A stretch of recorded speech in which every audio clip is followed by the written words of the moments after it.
Today on Cityline, it's election time. Today we examine the way new media, like blogs and websites, are being utilized not only to get out the vote, but to change the very way we do politics.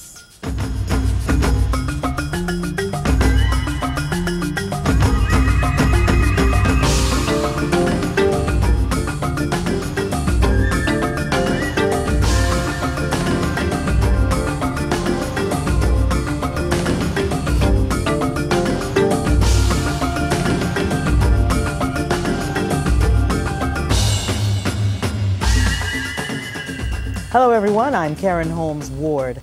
Welcome to Cityline. Well, Tuesday's election day and there's a lot at stake nationally for both parties. How does a candidate even begin to win a campaign these days? More politicians are realizing that using new media in a savvy way can make all the difference because information travels fast. And with the help of computer technology and high-speed internet, people no longer have to wait for presses to stop and paint to dry to get their daily dose of news.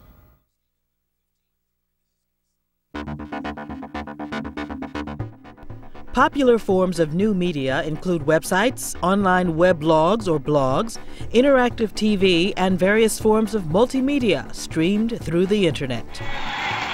Advertisers caught on quickly to the marketing benefits of new media, and now the political world is embracing electronic communication. The majority of blogs are politically oriented, initiating a new era of internet activism.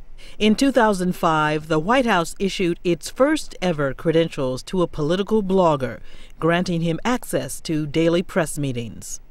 Bloggers are now found on the sidelines of political functions nationwide and can potentially influence election results with their opinions. New media provide a powerful forum to spread ideas, giving pundits and average citizens the chance to express their views candidly. But where does that leave traditional media sources like newspapers, TV, and radio? Well, one Worcester-based organization is trying to help everyone have an equal say in the political process. The Participatory Culture Foundation was launched in February of last year. Their mission? To facilitate a new democratic mass medium through internet TV. What they mean is, by giving visitors free software and being an open source for outreach and information, grassroots organizations can have the same advantages as campaigns with big pockets. Joining us is co-founder Holmes Wilson. Welcome to Cityline. Thank you. First, talk about how you got the Participatory Culture Foundation started. What was the idea and why? Well, we saw internet video, internet television as becoming a hugely important phenomenon, or a hugely important possibility, where groups and individuals could now reach a huge audience of people online through video in ways that they couldn't before. Mm-hmm. And you distribute software to organizations? Yes, we make software that makes it easy to make your own internet TV channel, mm-hmm. and software that makes it easy to watch video from a range of internet TV channels. Our website is getdemocracy.com, and our key product is Democracy Player. Now, what's the screening process for submitting info to your internet TV site, mm-hmm. once people have the software? Well, the software is an open platform like a web browser, but we maintain a guide of channels that people submit that they've created, and there is volunteers that moderate the channel guide in order to make sure that it reflects our standards and what video we think is generally acceptable for a wide audience. How do you see this internet TV space that you've created changing the way politics is happening during this generation? I think it's really going to be hugely important because video in many ways is the dominant mass medium, but traditionally it's been subject to the most centralized control. And now we see that the internet, where everyone has a voice in a very literal sense, now that video is moving onto the internet, we have a new medium for television that anyone can participate in, and it's amazing for political organizations of all types. Now, are there any demographics on who is using this new media, particular in politics, not only candidates, but also on the user side? Well, I think internet video has been extremely successful at reaching a young audience. and internet video sites reach an audience in many ways that's comparable to cable channels, or in some cases large ones really, and they're becoming, the purchase of YouTube by Google recently shows that this is becoming a phenomenon that's really attracted the interest of the biggest players, and so in terms of young people and people who use computers at their work, I think internet video is reaching nearly everyone, and there are some digital divide issues there, but they're being mitigated by a range of forces and organizations, I think. That's an interesting point you bring up, the digital divide issue, and that pertains to lower income communities and/or communities of color that might not have access to the hardware or the fees that one has to pay to get online, and so they may not have access to this new form of campaigning. Like I said, I think in many ways with groups of young people, this technology is there and reaches a lot of people. You don't need to have a computer at home with a broadband connection in order to access this. Kids find ways to access it at school, at friends' houses, at community centers. And then I think there are other approaches. For example, community technology centers and local cable access stations that are doing a great job of in places like the Cambridge Community Access Station or the Lowell Technology Center of making the tools for video production available to people who don't necessarily have them. Now, why do you think political blogging has become so popular? Well, I think in a lot of ways bloggers are doing what journalists have always done in a very personal way, and much of journalism is occupied with politics, so it's a very natural fit, and I think bloggers like that people are able to get their message across and spread ideas without going through a kind of filter. It's a very simple, direct and raw form of journalism that's very popular and appealing. Yeah, and an interesting point, you make a point about raw journalism. I think in the traditional media, TV, radio, there's kind of been the feeling that when you have time to take a second look at a story, or you send a print story through an editor, or in our case in television, the producer probably talks to the assignment desk before the piece goes on the air. There's an opportunity to have some checks and balances in place. On the internet, the concern is that once it gets out, it's gone, and it may or may not be true or not. What's your view on that? Well, I think the checks and balances lie in the system itself, where people read blogs and over time develop, when you read a blog for the first time, you don't necessarily trust what you read there, but over time you read someone, and if they're expressing ideas really clearly and saying things that resonate with you, over time you build up trust.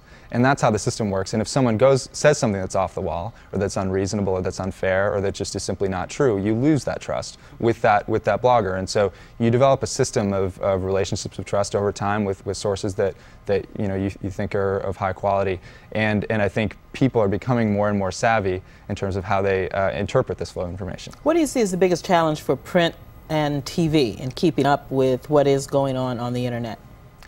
Well, I think for print media, the biggest challenge is being able to cater to the diversity of voices out there and the diversity of the audience out there in the way that the internet can, where the internet can address very, very specific issues in very specific communities and very local stuff in ways that it's difficult for print media, even locally based print media, to keep up with. I think the challenge for video is very similar. There's a kind of directness and specificity and diversity that you can get on the internet, and bringing TV up to speed with that is tricky. Yeah. Yes. But that's what we're doing here. All right. Now, it was called GetDemocracy.com. GetDemocracy.com, yes. All right, Mr. Holmes Wilson, you've got a great venture ahead of you. For more information about the Participatory Culture Foundation, you can also see participatoryculture.com. When we come back, how one woman helped revolutionize online politics.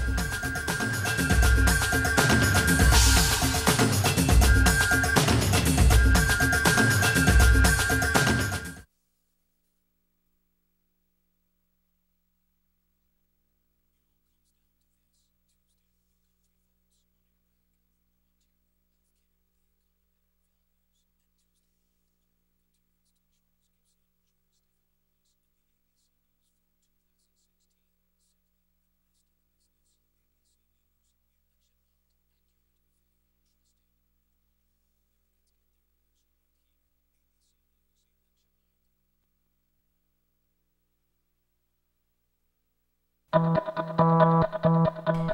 the last 5 years, new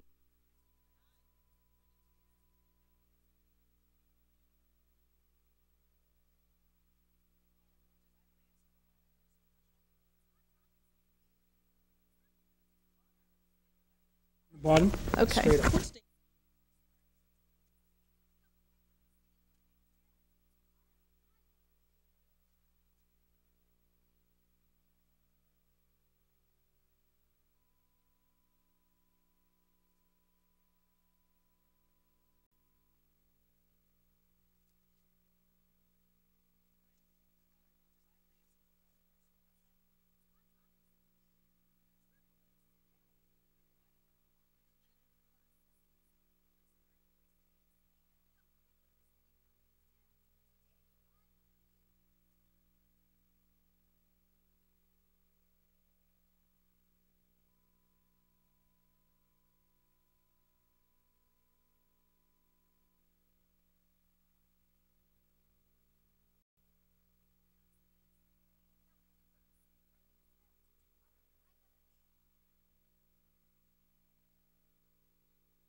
Welcome back to our program about the new media's role in politics.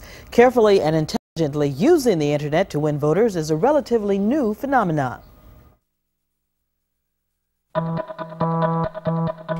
In the last 5 years, new media has transformed politics, acting as a tool for eager politicians to solicit supporters, funds, and attention.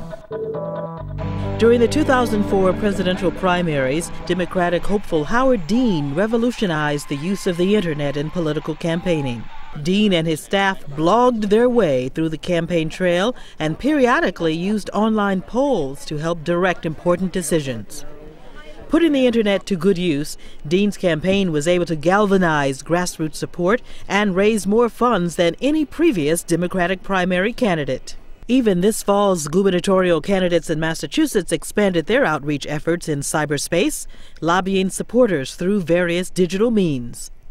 And joining us today is Amanda Mickle, who was the National Director for Generation Dean, Howard Dean's youth outreach program. She also created the blueprint for the Kerry campaign's grassroots media effort, and she co-founded the New Organizing Institute, which trains people how to campaign online. Welcome, Amanda. Thank you.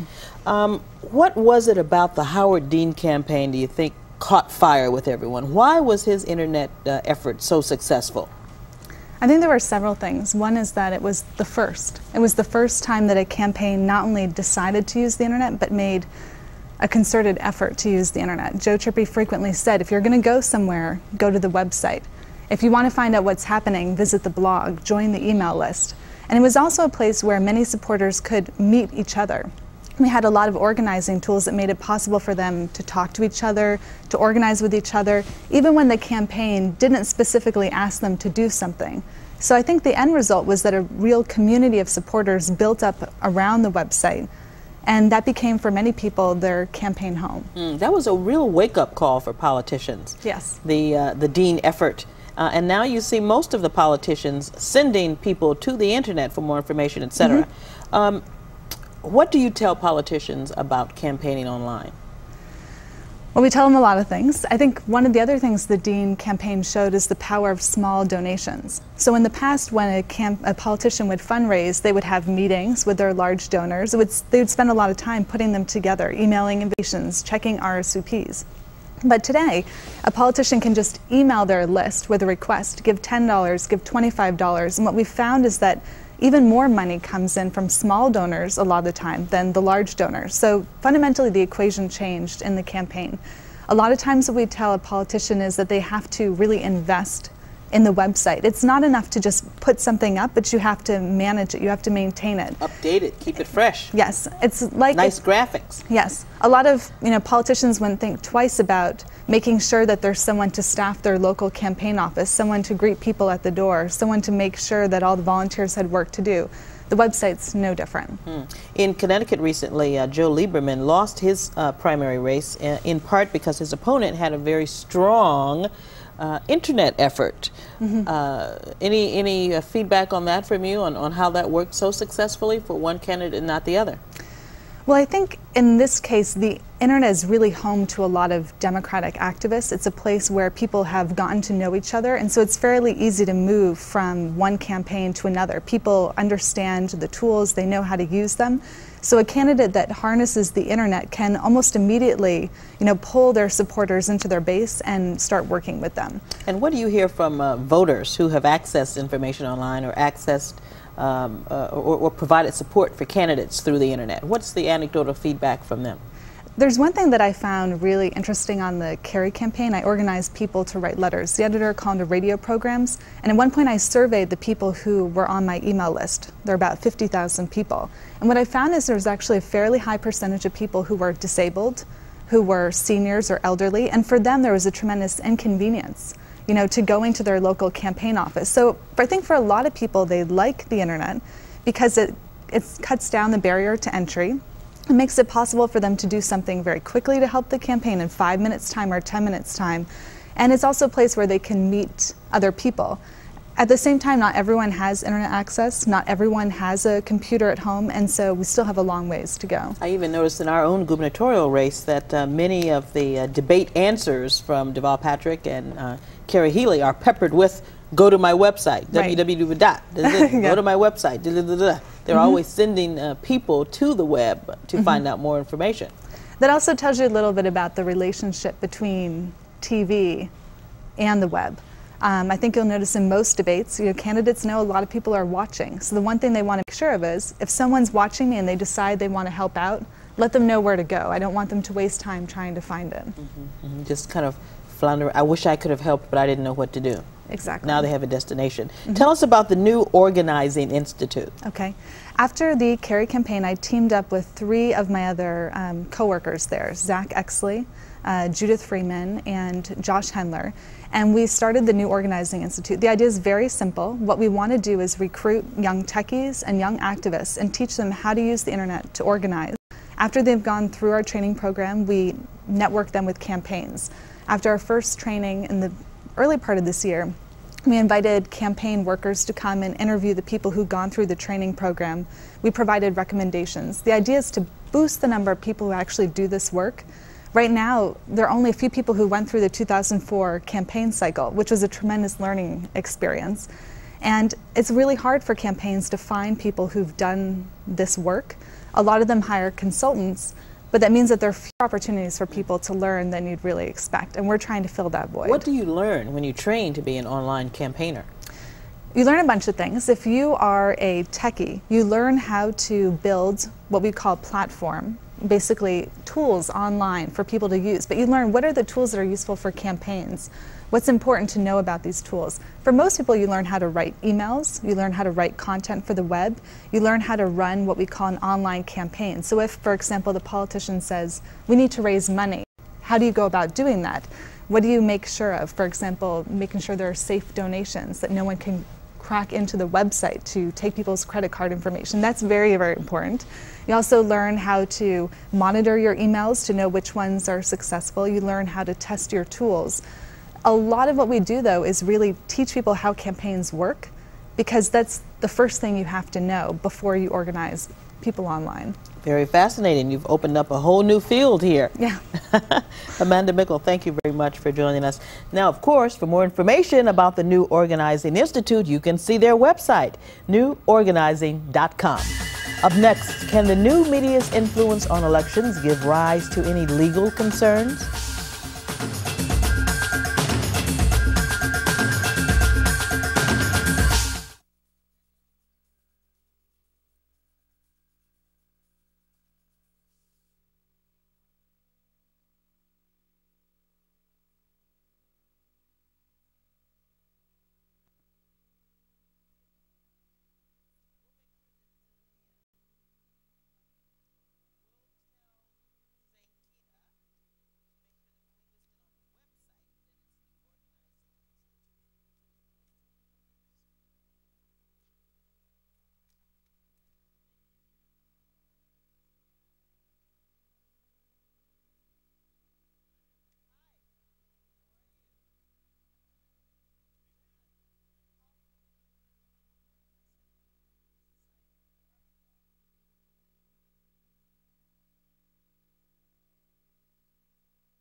I can.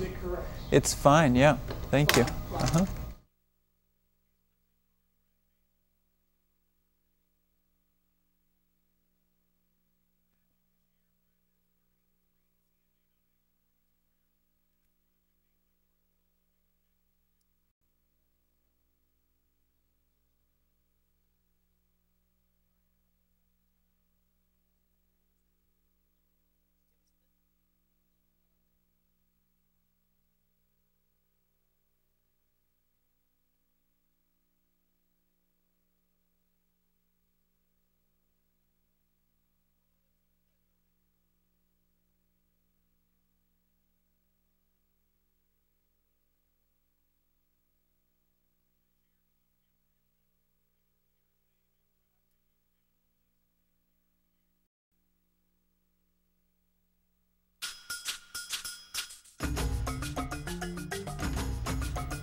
Well, almost anyone can access the internet these days, and with the help of modern technology, creating a blog or uploading a video has never been so simple. But with accessibility comes concerns over issues of confidential information, ethics, and defamation of character.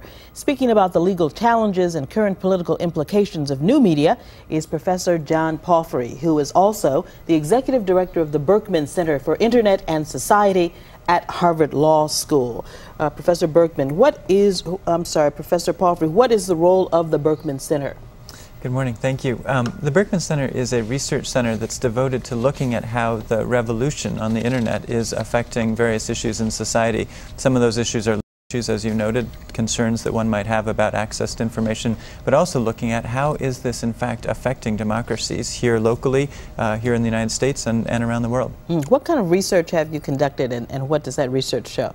One of the big areas of interest is the impact of internet on politics, and we're looking at, is there really an effect of all of these bloggers, all of these people taking videos, wikis and so forth on the web on actual elections? Wikis, right. So we may have heard of Wikipedia, which is the very large, fast-growing encyclopedia online. That's just using a very simple technology that can be used for other things, which is a collaborative work tool. And along with blogs and podcasts and so forth, it's one of the very high-growth areas on the internet. It's basically the participatory culture where people have a chance to tell the story in a political election or otherwise online. And we're finding that there is increasing impact of these activities, but not always in the way that you would expect. Now, is there any accountability for people who use this new information source? So there's a lot of accountability, or there should be, at those who publish it. The question is, on the other side, is there accountability for those who then go out and use it?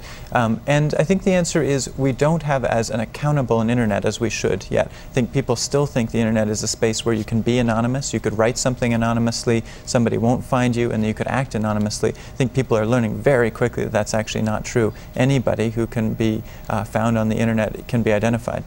I think many people are familiar with the Drudge report and the Drudge website, and they've been in the news a lot over the years. Many stories were broken through the Drudge website, but then there have been some other things that were not quite as true. Right.